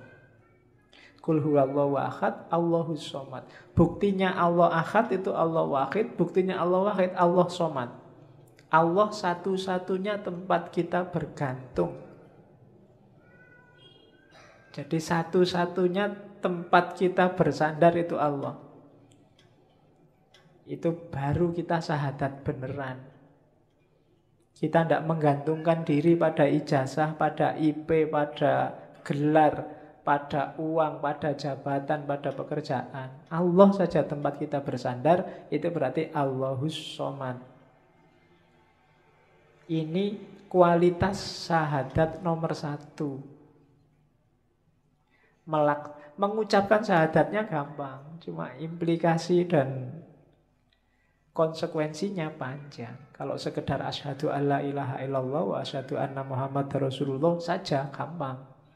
Tapi dari situ kan konsekuensinya panjang. Jadi diucapkan lewat mulut tapi juga diinternalisasi dalam hati, diwujudkan nanti dalam perbuatan. Wahid, Ahad, Somad, Hayyun, Qayyum, Qahhar, dan seterusnya. Itu yang syahadat. Terus bersuci. Kalau ini simpel teorinya. Yang kita sucikan dua, lahir dan batin. Sebelum kita sholat ada bab namanya toharoh. Ingatlah kalau kita sedang wudhu toharoh itu yang disucikan lahir. Sucikan juga batinmu. Siapa tahu masih najis, siapa tahu masih kotor. Ya konsep menyucikan diri paling simpel ya tadi. Taubat terus ikhlas. Cuma prosesnya panjang. Kadang-kadang untuk penyucian batin orang butuh guru. Jangan disucikan sendiri pakai teori sendiri. Nanti kamu ngarang sendiri, Pak. Saya pokoknya ambil nafas 3 kali aja, Pak. Berarti sudah bersih. Semua kotor-kotor dalam diriku itu ngarang berarti. Ada baiknya nyari guru yang kamu anggap ngerti. Gimana caranya membersihkan diri, menyucikan batin. Jadi selama ini kita hati-hati sekali biar zahir kita suci. Mau sholat jangan-jangan celanaku ini kotor, kena najis, terus ganti sarung. Jangan-jangan kan kita sering begitu. Ya bagus, cuma pernah nggak kita khawatir, hati-hati dengan kesucian batin. Mau sholat dulu, batinku sudah suci belum ya? Jangan-jangan masih ada hasud, dengki, iri, cuek, dan seterusnya. Itu menyucikan batin. Jadi jalannya dua, taubat sama ikhlas. Makanya sholat itu ya diancang-ancang sebentar lah, jangan ujuk-ujuk. Apalagi jangan disucikan sendiri pakai teori sendiri. Nanti kamu ngarang sendiri, Pak. Saya pokoknya ambil nafas 3 kali aja, Pak. Berarti sudah bersih semua kotor-kotor dalam diriku, itu ngarang berarti. Ada baiknya nyari guru yang kamu anggap ngerti gimana caranya membersihkan diri, menyucikan batin. Jadi selama ini kita hati-hati sekali biar zahir kita suci. Mau sholat, jangan-jangan celanaku ini kotor, kena najis, terus ganti sarung. Jangan-jangan kan kita sering begitu. Ya bagus, cuma pernah nggak kita khawatir, hati-hati dengan kesucian batin. Mau sholat dulu, batinku sudah suci belum ya? Jangan-jangan masih ada hasud, dengki, iri, cuek, dan seterusnya. Itu menyucikan batin. Jadi jalannya dua, taubat sama ikhlas. Makanya sholat itu ya diancang-ancang sebentar lah, jangan ujuk-ujuk. Apalagi jamaah, imamnya sudah mau rukuk, datangnya telat, ujuk langsung sholat. Ya ambil nafas sebentar, konsentrasi, bersihkan.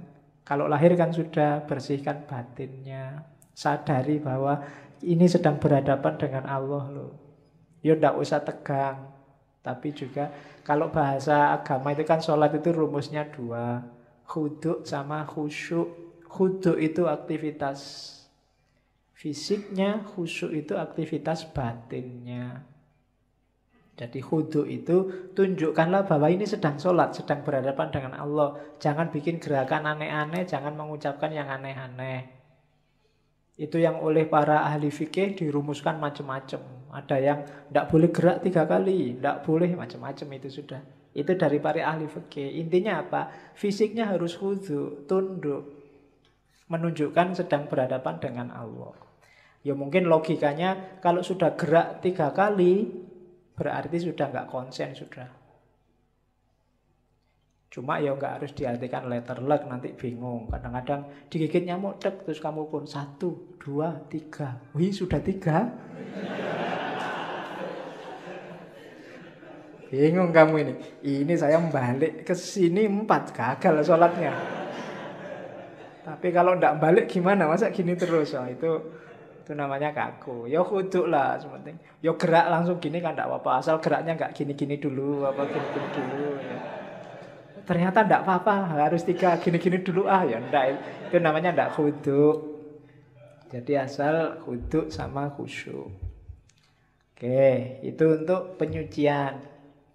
Nah ini yang unik. Minggu depan kita perdalam versi Jawanya. Sholat. Ya nanti dijelaskan panjang tentang sholat 5 waktu ya. Dalilnya Syekh Abdul Qadir Jailani, sholat itu ada 2 jenis. Sholat lahir sama sholat batin atau sholat kolbu.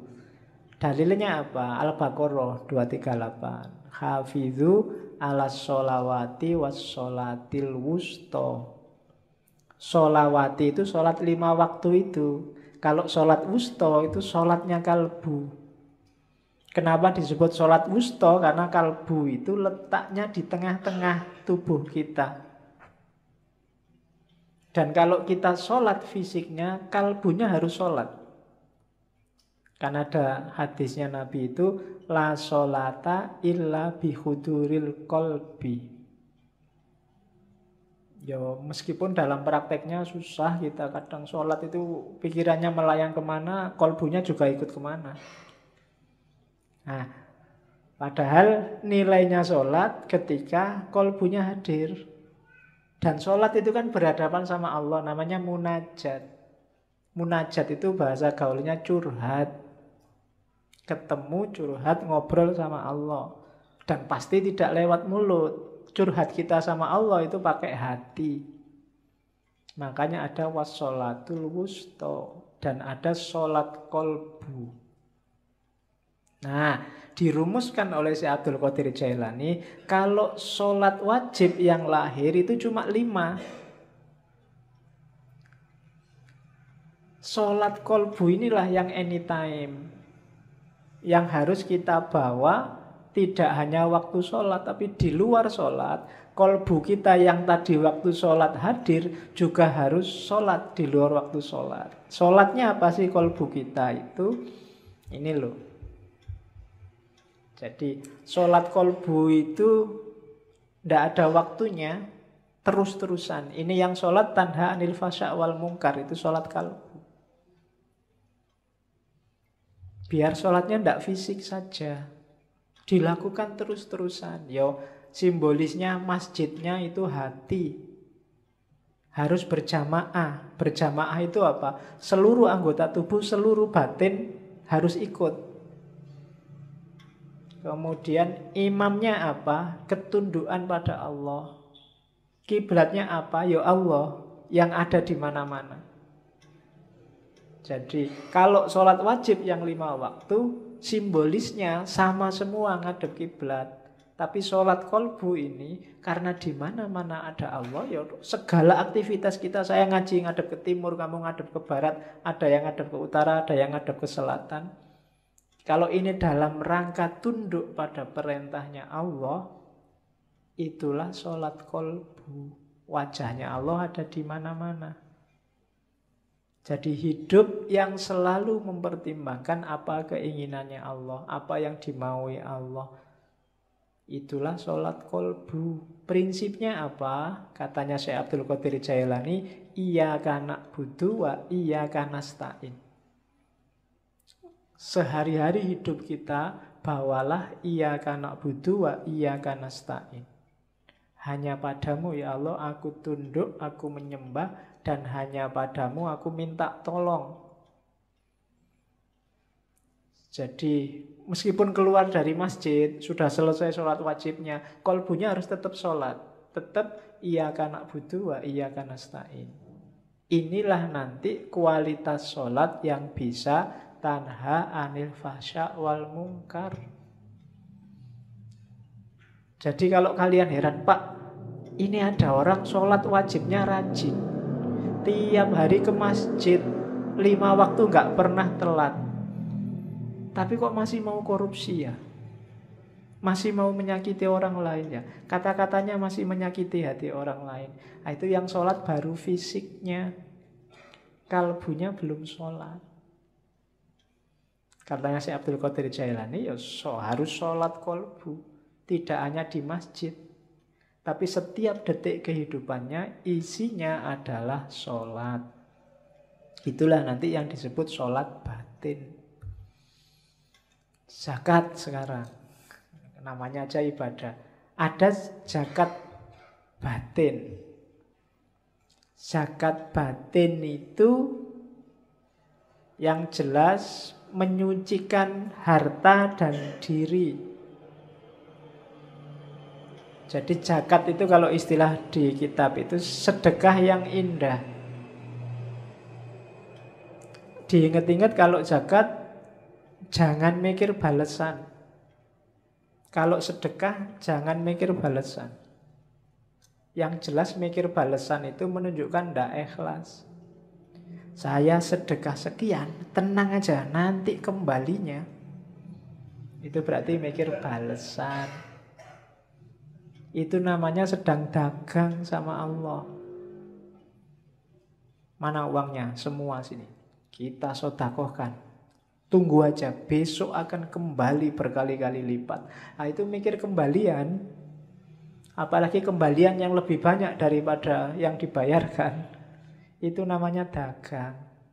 Jadi rumus pertama orang zakat, jangan mikir kembalian. Terus rumus kedua apa? Zakat ini satu, termasuk sodako, satu jalan untuk menaklukkan ego. Orang itu biasanya sama miliknya itu melekat. Duekku, milikku. Jangan sentuh milikku, hati-hati tak sikat kamu. Nah, itu kan orang biasanya gitu egoisnya. Motorku, habis dipinjam temenmu terus enak aja minjem, bannya gembos, bensin nggak diganti. Itu kan ciri manusia kan gitu. Melekat sama kepemilikannya. Perintah zakat, perintah sodako itu latihan membunuh egomu. Yang tadi melekat sama dunia itu loh. Latihan dipisah, itu antara lain lewat zakat. Dan jangan dikira kamu zakat, kamu sodakoh itu nolong orang. Berapa kekuatanmu untuk bisa nolong orang? Kalau Allah mau, orang itu bisa dibikin kaya semua. Enggak. Kalau Allah mau nolong, dan Allah pasti bisa nolong, orang miskin sudah ditolong semua. Itu urusannya bukan kamu yang nolong, itu ujian dari Allah. Melatih egomu menunjukkan keikhlasanmu. Jangan dikira, wah setelah dia miskin sekarang tak tolong baru dia kaya. Nggak, bukan kamu yang bikin dia kaya. Jadi kalau Allah mau semua kebutuhan orang fakir miskin akan terpenuhi. Maka kalau berzakat jangan niat bantu. Jangan salah, kamu membantu orang karena kasihan, itu juga termasuk ada kesombongan di situ. Emangnya Allah tidak bisa nolong dia? Pasti bisa. Maka kalau kamu zakat, niatilah lillahi ta'ala. Karena Allah merintah saya zakat. Kenapa? Aku itu cuma hambanya Allah kok. Kalau aku punya sesuatu, itu berarti titipan dari majikanku. Siapa? Allah. Hamba itu kan tidak punya apa-apa. Dia miliknya majikannya. Maka semua yang dimiliki hamba itu hakikatnya titipan dari Allah. Tidak layak kita merasa itu hak milik. Dan seorang mukmin sejati tidak pernah mikir selain Allah. Maka apapun yang terjadi dengan dunianya, termasuk berkurangnya hartanya, bagi dia sama sekali nggak masalah. Tidak menggelisahkan. Meskipun bolak-balik di rumahnya ada orang minta-minta, semuanya dikasih seikhlasnya dia. Kan kita sering kan ada orang minta, orang ngemis lah, ada orang di rumah, orang ngamen lah, yang sering bikin kita sebel itu kan. Dari pesantren mana datang, kita wawancarai sampai setengah jam, ngasihnya cuma 5.000. Ini pesantren mana, buktinya mana, suratnya dari Pak RT mana suratnya itu. Nanti akhirnya, wah saya tidak percaya nih mas, ini untuk ongkos saja 2.000. Sering kan kita gitu, pelitnya kita. Oke, ya seandainya ditipu emangnya urusan kita. Kasih aja kalau ada loh ya, kecuali kalau sama-sama tidak punyanya. Mohon maaf ya mas, bukannya nggak mau ngasih, saya juga tidak punya. Tidak apa-apa. Nanti yang ngasih malah yang nyari sumbangan. Kalau gitu tak sangoni mas itu. Oke. Nah itu mental dermawan. Puasa. Kalau puasa sama. Puasa lahir, puasa batin. Puasa batin itu kemampuan kita mengendalikan sendiri full time. Kalau puasa lahir kan yang wajib 1 bulan Ramadan. Tapi puasa batin kemampuan kita untuk tidak tergoda, terkendali, menghadapi dunia. Satu-satunya orientasi kita hanya Allah. Pingin sih ini, tapi kalau ini Allah tidak suka. Tidak aku Allah saja. Pingin sih itu, tapi kalau kayak gitu Allah tidak suka. Tidak Allah saja. Itulah puasa batin. Kalau puasa batin, anytime. Kayak sholat tadi. Kalau yang lahir sih cuma yang wajib 1 bulan Ramadan. Puasa batin katanya Syekh Abdul Qadir Jailani ya bisa batal juga. Batalnya apa? Kalau kita tergoda oleh dunia berarti saat itu kita batal. Kalau batal gimana? Ya dimulai lagi dari awal. Jadi itulah puasa lahir dan puasa batin. Terus haji. Ini haji saya nggak sempat nerjemah, tak potong aslinya. Kalau haji syariat kita sudah tahu ada manasiknya. Kalau haji hakikat gimana? Fazadahu wa rokhilatahu awalan al-mailu ila sohibit talqin wa akhodahu minhu. Ini maksudnya apa? Untuk haji rohani, haji itu kan perjalanan suci. Perjalanan suci kalau rohani namanya suluk. Adanya di mana? Tasawuf. Jadi haji rohani itu ya para sufi yang melakukan riyadhah.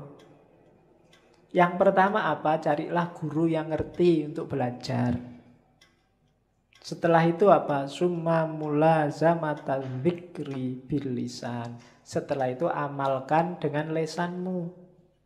Setelah itu wa mulakhadzatu maknahu. Perhatikan maknanya hatta tahsila hayatal qalbi lahu. Zikir dengan lesan, perhatikan maknanya, karena zikir ini bisa menghidupkan kolbu. Kalau kolbu sudah hidup dengan zikir lesan, summa yastahilu bi dzikril batin. Batinmu akan zikir juga.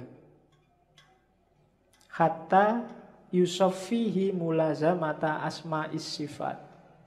Sampai kemudian batinmu yang tiap hari zikir itu menemukan nama-nama, menemukan tajallinya Tuhan. Fatadhuro ka'batas sir. Sehingga tampaklah Ka'bahnya yang hakiki, Ka'batas sir, Ka'bah rahasia. Ka'bah rahasia itu apa? Batinmu, hatimu. Bi anwaris sifat. Dengan cahaya sifat-sifat Allah. Dan itu ada ayatnya. Allah itu kan ketika nyuruh Ibrahim sama Ismail untuk bangun Ka'bah kan pertama-tama disuruh mensucikan batin. Wa ahidna ila Ibrahima wa Ismaila antohiro baitiya litta'ifina. Jadi bukan bangun tapi menyucikan. Menyucikan Ka'bah. Ka'bah yang di mana? Di dalam dirimu. Makanya dulu Syekh Hamzah Fansuri berjalan kemana-mana sampai Mekah, sampai Thailand, sampai nyari Ka'bah, nyari Tuhan. Di dalam Ka'bah pun tidak ketemu. Ketemunya di dalam hati. Itu Ka'bah itu sir. Tawaflah di sana. Kalau nggak ada kesempatan haji lahir, haji batin. Syukur-syukur bisa dua-duanya lahir dan batin. Nah itu kalau haji. Kalau zikir, ini ibadah semua. Kalau zikir, enggak saya baca ya, langsung ringkas. Ada zikir lisan, ada zikir nafas, ada zikir qalb, ada zikir ruh, ada zikir sir, ada zikir khafi, ada zikir ahfal khafi. Itu dari luar semakin ke dalam, semakin ke dalam. Saya jelaskan agak cepat, nanti dengarkan rekamannya lagi. Yang pertama zikir lesan, gampang. Mulutmu menyebut asmanya itu zikir lesan. Tujuannya apa zikir lesan? Mengingatkan hati. Yudzakirul qalb, biar gak lupa sama Allah, dibantu oleh lesannya. Karena hati ini sering bolak-balik. Kalau kualitasnya sudah bagus, zikir nafas. Zikir nafas itu zikrun ghairu mafsmu. Kalau hatimu bilang Allah, kamu bisa merasakan. Mulutnya diem. Tapi di sini Allah, Allah itu zikir nafas. Orang bilang suara hati. Kayak ada film yang bisa mendengarkan hatinya orang ngomong. Kata hatimu apa kedengeran. Itu nafas. Jadi zikir nafas itu ya sama sebenarnya kayak mulut tapi yang membunyikan sini. Kayak perasaanmu ngomong Allah, Allah itu zikir nafas. Naik level lebih dalam zikir qalb. Zikir qalb itu tidak lagi cuma ngomong Allah, Allah. Tapi hatinya mulai mengamati hakikat Allah. Kebesarannya sama keindahannya. Itu zikir qalb. Semakin fokus, semakin konsentrasi pada Allah. Tidak hanya mengucapkan Allah. Itu zikir qalb. Yang keempat zikir ruh. Zikir ruh itu musyahadatu anwari tajalliyatis sifat. Zikir ruh itu ketika orang melihat apapun Yang terlihat hanya Allah. Itu rohmu berarti zikir terus. Kamu lihat pohon, Allah yang terlihat. Lihat makhluknya apapun, Allah yang terlihat. Itu zikir roh. Berarti kemana-mana rohmu berzikir. Karena selalu di mana-mana kamu lihat Allah. Kamu selalu ingat Allah. Itu namanya zikir roh. Semakin dalam ada zikrus sir. Itu semakin, kalau tadi apa-apa yang dilihat hanya Allah, kalau ini sudah fokus ke Allah saja, akhirnya memahami rahasia di balik apa-apa tadi. Tidak lagi fokus di apa-apanya. Tidak lagi fokus di tumbuhannya, di hewannya, di manusianya. Tapi rahasia di balik ciptaan itu, di situ ada Allah. Itu namanya zikir sir. Sudah mulai fokus ke Allah saja. Semakin dalam namanya zikir khafi. Kalau zikir khafi ini bukan lagi tajallinya Allah yang jadi fokus. Kalau tadi kan yang roh itu yang dilihat tajallinya Allah, terus masuk ke sir, rahasia dari tajallinya Allah itu yang difokusi. Kalau sudah khafi, Allah saja. Hakikatnya itu Allah itu apa? Makanya ada istilah fi maq'adi sidqin. Tempat duduk yang benar. Maksudnya posisi dan hakikat Allah itu apa? Itu zikrul khafi. Sudah tidak ada apa-apa lagi yang dipahami, difokusi, cuma hakikat Allah. Baru yang terakhir zikru ahfal khafi. Khafi itu samar. Samar yang paling samar. Samar yang paling samar itu fana. Bahkan dirinya sendiri nggak ada, yang ada hanya Allah. Itu zikir ahfal khafi. Dan 7 level zikir ini sifatnya hierarkis. Semakin naik kelas, semakin naik kelas. Diteorikan nggak ada gunanya, praktekkanlah. Ya, batinmu, hidupmu, sampai dirimu sendiri lenyap, yang ada hanya Allah. Berarti sampai ke level fana. Namanya zikru ahfal khafi. Terus bagian akhir dari kitab itu Syekh Abdul Qadir Jailani mengingatkan, hati-hati ya, kalau kita sudah jadi orang baik, sering-sering ada penyusup. Penyusupnya itu apa? Sifat-sifat buruk yang kita tidak sadar. Orang baik yang tersusupi sifat buruk, ya karakternya berarti dia sekarang jadi orang buruk. Dan itu katanya Syekh Abdul Qadir Jailani, contoh hadisnya banyak. Misalnya, marah itu merusak keimanan sebagaimana cuka merusak madu. Al-ghadabu yufsidul iman kama yufsidul khallu pada madu. Jadi hati-hati ya orang beriman, ojo nesunan, ojo ngamuan. Kalau kamu ngamuan, imanmu rusak. Jangan beragama dengan marah. Marahmu itu merusak imanmu sebagaimana cuka merusak madu. Ini hadis populer sebenarnya. Cuma kita jarang merenung, jarang tafakur. Jangan-jangan kita golongan orang beragama yang ngamuan. Begitu kamu ngamuan, ya berarti imanmu rusak. Kayak madu yang dirusak oleh cuka. Ada lagi contohnya.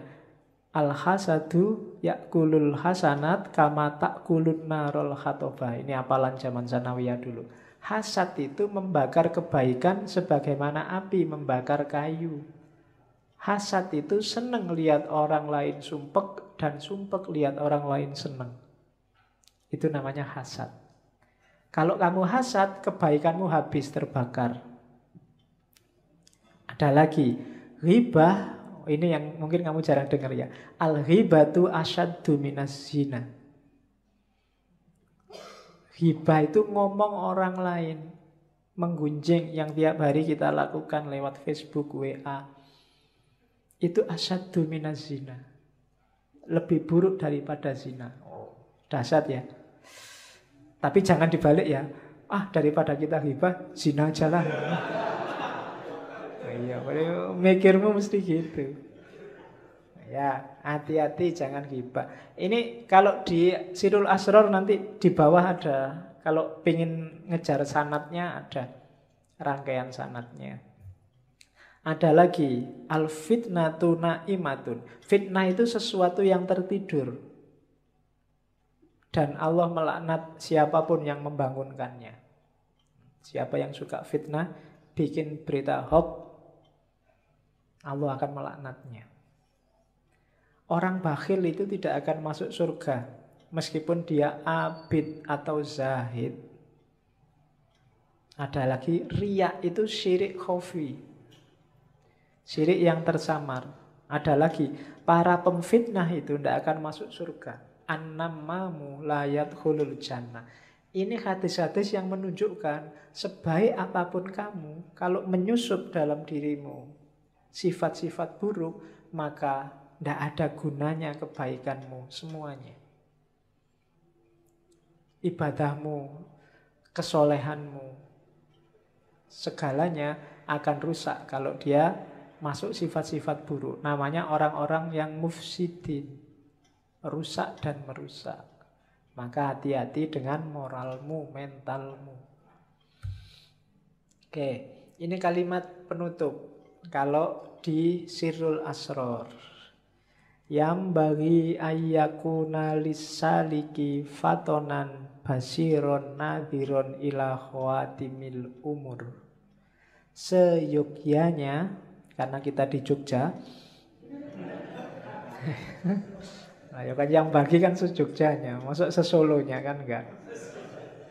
Oke, sejogjanya seorang salik itu harus fatonah, pinter, cerdas, basiron, mampu membaca realitas rohani, itu basiroh. Nadhiron, mampu melihat realitas materi. Ila khawatimil umur, hingga ke hakikat segala sesuatu. Jangan tertipu seorang salik. Wa yatafakkaru fi idbariha, dan berfikir, bertafakur, mencari hikmah terhadap peristiwa yang sudah terjadi. Wala yahtarra bidzohiril ahwal, dan tidak tertipu dengan zohirnya sesuatu, zohirnya satu kondisi. Jangan ketipu dengan lahirnya. Faqadittafaqa ahlat tasawufi, dan sudah bersepakat, sungguh telah sepakat para ahli tasawuf, annasalika ilal ahwal yahfalu an mukhawwiliha, bahwa seorang salik yang hanya ambisi mengejar ahwal, biar dapat karomah, biar naik derajatnya, biasanya melupakan orang yang memberikan ahwal, yaitu Allah. Itu salah satu ketertipuannya. Kayak seperti firman Allah, fala ya'manu makrallahi illal qaumul khasirun, dan tidak akan merasa aman dari tipu daya Allah kecuali orang yang rugi. Jangan merasa sudah benar, sudah selamat, sudah pas, karena kalau kita merasa itu kita akan rugi. Sebagaimana dalam hadis qudsi selanjutnya, peringatannya Allah pada Nabi Muhammad, ya Muhammad, basyiril mudhnibina bi anni ghafurun wa anziris shadiqina bi anni ghayurun. Wahai Muhammad, gembirakanlah orang-orang yang berdosa, karena aku ini maha pengampun. Dan peringatkan orang-orang yang benar, para shadiqin, bi anni ghayurun, karena aku ini maha mengubah. Jangan gembira dulu orang-orang yang hari ini merasa benar, karena Allah maha mengubah. Satu peristiwa kecil bisa mengubah orang-orang sodik jadi orang-orang terlaknat. Dan mudhnibin, jangan putus asa, karena Allah maha pengampun. Asal bertobat dan menyesal, insya Allah akan mengampuni. Jadi ya Muhammad, basyiril mudhnibina bi anni ghafurun wa anziris shadiqina bi anni ghayurun. Alhamdulillahirabbil alamin. Ya. Kita sudah selesaikan sebagian dari Sirrul Asror. Minggu depan kita fokus tentang sholat dari wali Jawa. Syekh Siti Jenar. Kurang lebihnya mohon maaf. Wallahul muwaffiq, wallahu a'lam bissawab. Wassalamualaikum warahmatullahi wabarakatuh.